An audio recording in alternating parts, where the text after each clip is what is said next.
1.5 வருஷம் பேசிட்டு தான் இருந்தோம். அதுக்கப்புறம் எப்பவுமே சண்டை போடுவாங்க, நடுநடுல வேணான்ட்டு போயிடுவாங்க. 2 நாள் முன்னாடி கூட நானே போனாலும் நீ போயிடாத அப்படி இப்படின்னு தான் சொன்னாங்க. அதுக்கப்புறம் திருப்பி இல்ல வேண்டாம் அப்படின்ட்டாங்க. எப்பவுமே சொல்லுவாங்க, நான் நிறைய வாட்டி போயிட்டு நேர்ல போயிட்டு கன்வின்ஸ் பண்ணி பேசி என் மேல தப்பே இருக்காது சார். எல்லாமே நானே அட்ஜஸ்ட் பண்ணிக்குவேன், பொறுமையா தான் போவேன்.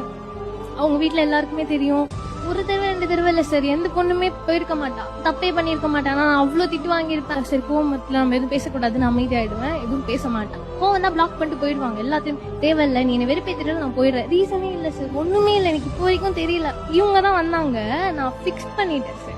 அதுக்கு என்னோட கரியர் எல்லாமே அவங்களையும் சேர்த்து வச்சுதான் யோசிச்சேன். நான் ஒரு டிசிஷன் எடுத்தா அது அவங்களை அஃபெக்ட் பண்ணும். ஸோ நான் அதுக்கும் சேர்த்து தான் யோசிக்கணும். ஏதோ மிஸ்டேக் பண்ணிட்டாங்க, அதனால தான் என்னை ஃபேஸ் பண்ண மாட்டாங்க.